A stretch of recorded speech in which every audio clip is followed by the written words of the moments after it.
Hi, and welcome to the Spooky Hours. My name's David Saunderson, and today we're talking to tarot reader Anton Rossi about her 30 years experience in reading tarot. How are you, Anton? I'm good. You? Yes, I'm good. Well, and how you coping with the lockdown at the moment?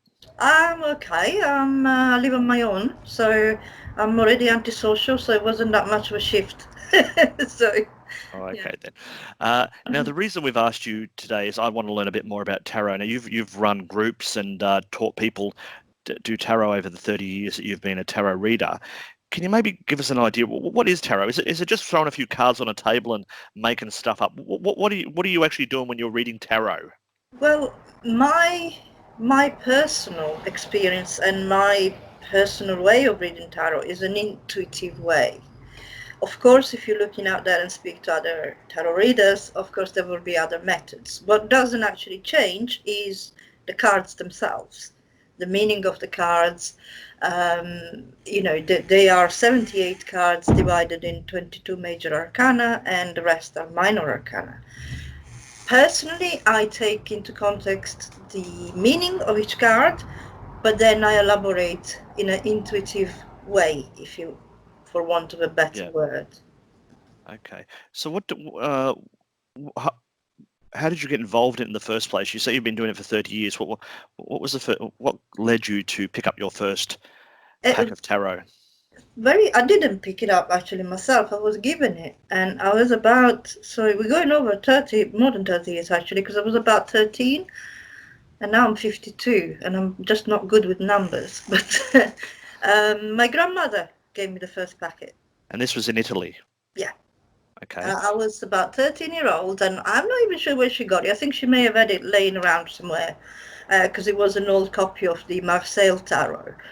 And I started reading it intuitively like that. I didn't read about it. Can you imagine? I was sort of a kid, pre-teen. So, and then people started saying, "Ah, you're right." So I continued, but professionally, that didn't start until the 90s, really. Was there any tradition in your family? Did your grandmother do tarot or anything like that? No, perhaps great grandparents, they may have been dabbling. But I remember just being given this deck by my grandmother, which was quite unusual at the time because, coming in Italy and my family is of a Catholic background. So, but that's what I started. I guess it was meant to be. Did you maybe think they thought it was a toy more than a thing, or maybe Possibly. they just to play cards? Here you go, 13-year-old granddaughter, go play with those cards. Yeah, because also the Marseille is not a deck that I read now, and but I started with that particular one, and I remember going going on the seaside for each summer. We used to go away for a few weeks, and reading for the guests at the hotels, and you know, so yeah, so And that's how it when you started. say decks, what do you mean by that? Are there different types of decks? Yes, there are got thousands probably. Okay. And what are the differences in those? I know they're all very elaborate, and some are different painted ones and different drawings and stuff like that. Are they all based on the same idea, though? You said there was a certain amount arcania, minor and major. Are they all based on Yeah, those? that's the division in the cards. In terms of the method, I would say, I don't know, majority nowadays of the decks that you can buy are different paintings, as you say, but they all follow one system, which is the Rider-Waite Smith. Now, of course, there are painters, artists, authors, to name but one, Silla Conway, which I think you may know.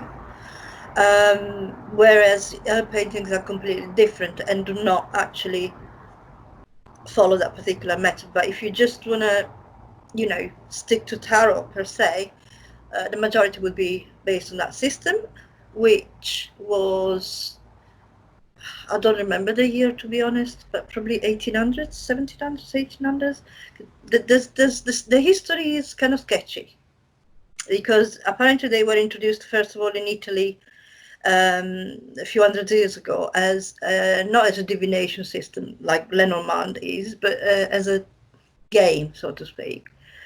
And then the trumps, so, you know. And yes, so this is what I know. I'm not a history buff, I'm afraid. So anyway, so you were doing tarot reading for people on the beach on the seaside, Yeah. and how did you lead from there? How did it sort of snowball to the point where you're running a very large tarot group here in London? Well, that was almost in 2000 or so. So we're going back. It's been on and off, on and off. I've been doing it professionally now for 10 to 15 years. But beforehand, it was more, can I say, a hobby, Yeah, perhaps? Something yeah, that I'm passionate about and I used to do, and I used to read for friends and for myself and so on. And then it just spiraled from there when in 90, no, sorry, in 2000, early 2000, I found out about the London Tarot Study Group from meetup.com, yep, and I was a bit wary about joining groups with people I don't know, but then I joined, and here I am. Um, the group lasted for a good 8 to 9 years, and I believe it was the biggest in the UK.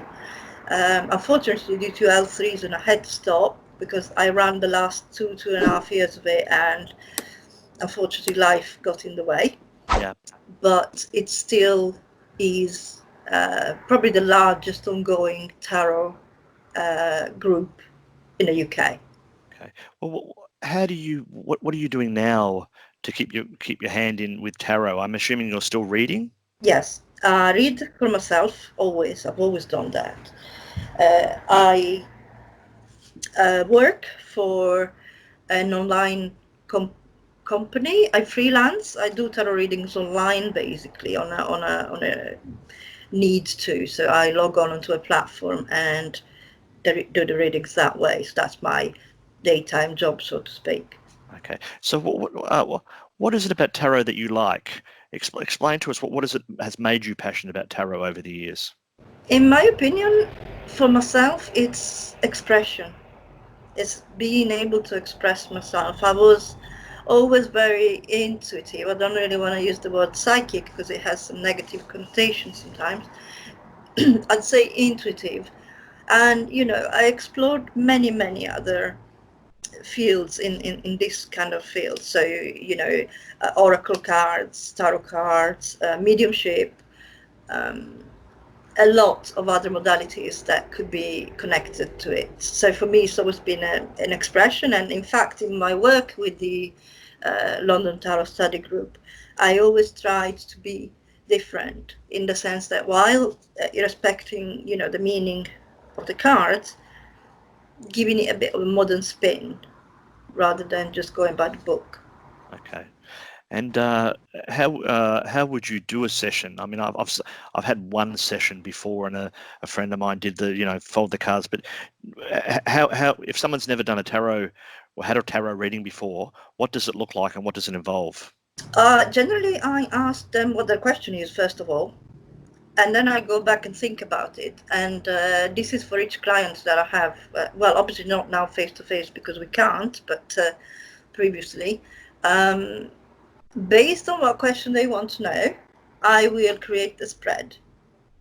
So I don't have like buy this and I'll give you the spread and so on. Based on the question, I will then choose the deck and the spread. And then of course I'll let them know. If it's on face to face, they'll have it there and then. If not, I usually send it off as a PDF with a picture. Okay. How did you learn though? You said you got this thing from your granny, which you just got a pack. Was there instructions with it? It's completely self-taught. And I think what spurred me on at the beginning was that people kept telling me I was right. So I was like, really? Because you didn't quite trust it. You're just telling a story. No, you're completely self-taught. I have no diplomas, which I personally don't believe in either, but completely self-taught. And so you continue to read, or did you talk to other people, or how did you develop your Did read a lot, skills? Or read a lot for friends, I did. And and obviously reading up online, um, reading for myself has been very, very helpful in learning because it's one of the most difficult things to do. It would be easier for me to read for you than it is for me to read for me, because obviously you can't be non-judgmental. It's very difficult, Mm. especially if it's something that is important. But yeah, I mean, there is no particular set of actions that I have done that brought me here. It was just following my intuition, literally, and the fact that I've been encouraged, and for example, the company I'm working for right now, I've been working for them since 2015. So, I've never had a complaint, touch wood, so, yeah. What kind of tips would you give to someone who is wanting to starting to learn tarot at the moment? What tips would you give them? Practice, practice, practice. I am a hands-on person. Most of the workshop that I used to do with the tarot study group were based on, okay, I'll give you the topic, I'll do a little bit of talk, but I'm not going to talk to you, I'm not a teacher, I want you to do the work. So a lot of it was based on, okay, let's talk about this card today, and here's 2 exercises. Go on and do the exercises, and that way, you can raise your own questions, you can take your own notes. To me, it's my opinion, of course, but to me, that's a good way to learn, Yeah. because people then will take away what they have done in practice and put their spin on it, rather than just me telling them, talking at them rather than with them. What kind of things can you learn from tarot? What does the tarot say? It's a tool. For me, it's a tool for self-development, and it's not so much. I don't think it's so much about divination. Yes, of course, you can do divination with tarot, but nothing is set in stone. I mean, look at the situation we are now. You could say, oh yeah, you're gonna get that job, and then COVID-19 hits. You're not Yeah. gonna get that job because you can't work, you can't go to it. So life is not set in stone, and oftentimes when a client asks a question that could be repetitive or is something that is ongoing, I generally suggest that they wait 6 months or so before they get another reading to see how the situation is evolving, because having repeated readings too close to each other ended up being confusing. Yeah. Do you always have the same? Would you suggest they always get the reading from the same person or get readings from different people? Clients, Yes. uh, if they don't get the answer they want, generally speaking, yeah, they will get to one until they get what they want. Okay, but I'm more suggesting about, So, you're saying you maybe shouldn't do a reading for a single person. You wait every 6 months, but is there value in getting different people to do the yeah, reading? And I'm not meaning about shopping for the answer you want, but I'm imagining if they all come up with a similar type of story, there might be validity in that. I don't no, know. actually, that would be a comparison. I mean, I do it myself, and we used to do it. Like, if I do a reading for myself, and I'm like, oh, I don't know, then I go to my friend and say, look, can you throw a few cards on this question, because I've got this. What are you gonna get? And yes, most of the time, if they don't match, obviously exactly, but they will come up with the same answer. Otherwise, if they don't, it means that either I or the reader is doing something wrong, or I'm just projecting and trying to see what I want to see. Have you ever used the tarot to find something that's made magnificent? I mean, a lot of it would be like, should I go to the shop? I don't know. Should I go to the shops today? Should I, I don't know what you ask for. But have you ever found anything that's like, oh, I'm going to win the lotto, or I'm going to get a Right, new job? right. If I could divinate about winning the lotto, I wouldn't be here talking to you today. I'm afraid I would be somewhere on a remote island, sunbathing. Uh, no, I have done it in, should I, like, for example, should I buy a new laptop? Is it good for me to buy a new laptop, or should I just stick with what I got? That kind of advice. If I needed uh, specific divination, like what you just said, then I probably wouldn't use tarot. I would use something else. Okay. So you've obviously got other methods in your kit bag to do that kind of stuff, but tarot is for one specific kind of way. Now, we don't have a lot of time today, so what I'd like to do is maybe get you back another time to go through the tarot pack and Mm-hmm. maybe explain to us a bit further, because obviously it's to put 30 years of experience into 15 minutes is not really fair, and it's not going to really give us the Absolutely, information trust we me. do. but I do want to find out more about this. We've kind of talked about your background and how you've become involved in tarot and the things you use it for. I'd really like to maybe get down to some of maybe the technical stuff for the next time. So we'll talk to them. So you have a good week, Anton. Thank Enjoy the long weekend, and we'll talk to you next week. Okay, thank you, David. Bye. Bye bye.